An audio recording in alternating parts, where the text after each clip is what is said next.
for SPG, as in super, pack and earn, secret, file.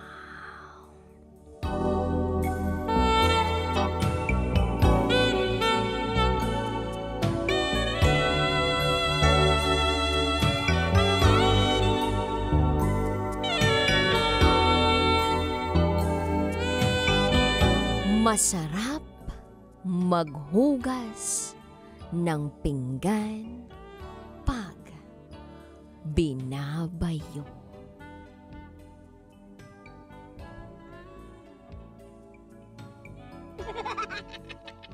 Hi, DJ Rocky. Itago mo na lang ako sa pangalang Carla. At ito ang aking SPG, as in super, back and earn, secret, file.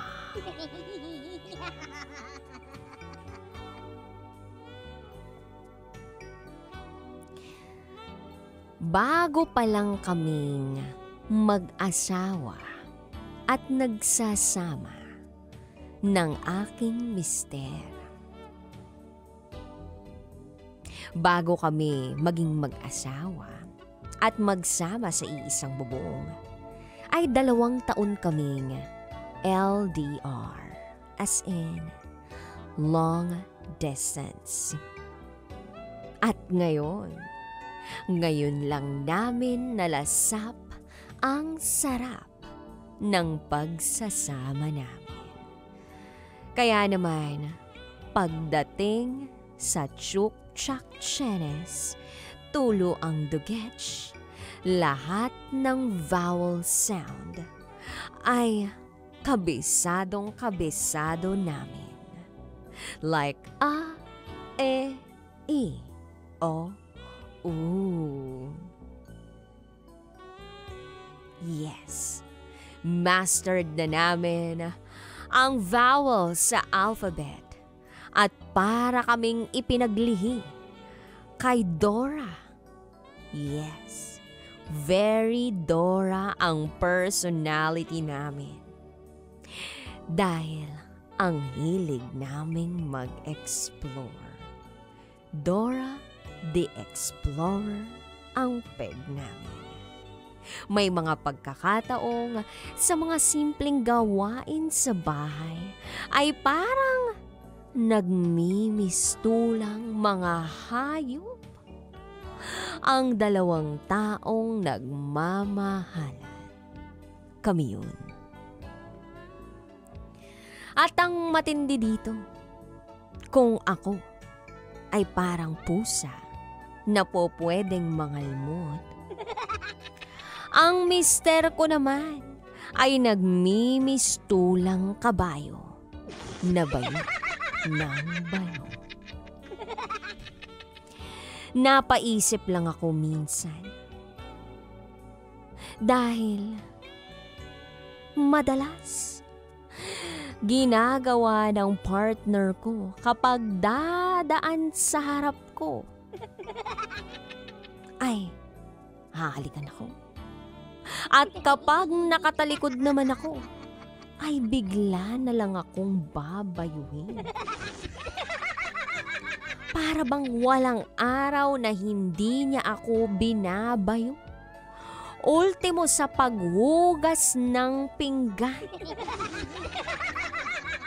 Pag may ilalagay lang siya sa refrigerator, ay babayuhin niya muna ako bago niya ito mailagay. Kaya naman napag-isipan ko na kapag dumaan ang asawa ko sa akin, tutuwad ako para bayuhin niya. Nakaka-curious lang. Saan nanggagaling ang kagustuhang ito ng aking mister na nag-aala kabayo siya para bayuhin? Minsan, marami akong naluto. Nasarapan si Mister sa niluto ko. At dahil espesyal na araw yun para sa akin, sinabi kong wag na siyang maghugas ng pinggan. Ako na ang bahala. Magpaka-prinsipe na lamang siya. Tumango naman siya sa akin at hinalikan ako sa pisngi.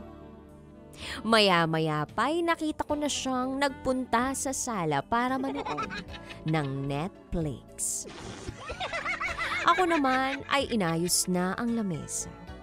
Pinagpatong-patong ko na ang mga baso, kubyertos, plato, pinggan at kung ano-ano pa para i-ready na nahugasan.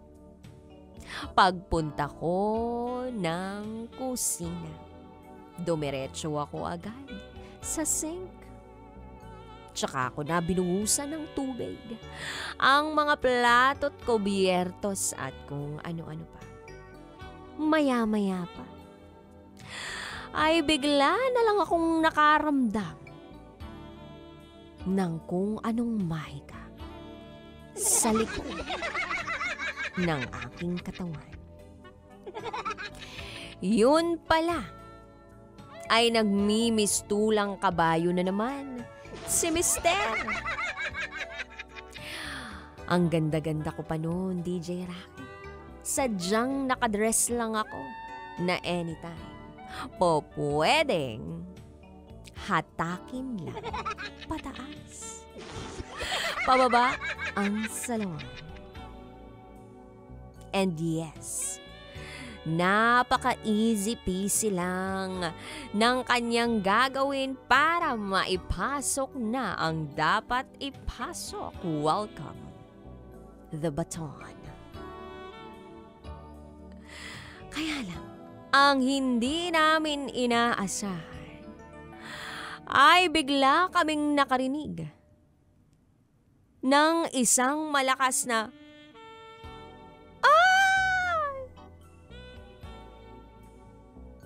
sa lalaking boses. Yes, lalaking boses na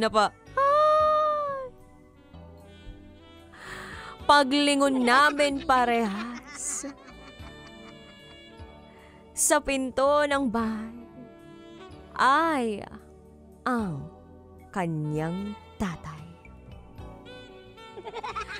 Na-caught in the act kami, DJ Rocky. Nang mapag-isipan namin na tatay niya yon, ay tsaka niya hinugot ang kanyang ipinasok at nagpatay mali siya sa nangyari. Lesson learned. Mag-lock, double lock, triple lock ng pinto bago maghugas ng pinggan. At para naman sa mga nakikinig dyan na naguhugas ng pinggan, naiintindihan ko kayo kung bakit nagdadabog kayo paminsan. Dahil yan sa walang bayuhan na kaganapan. Hanggang dito na lang po, DJ Rocky. Muli, ako si Carla. At ito, ang aking SPG. As in, Super Back in Her Secret File.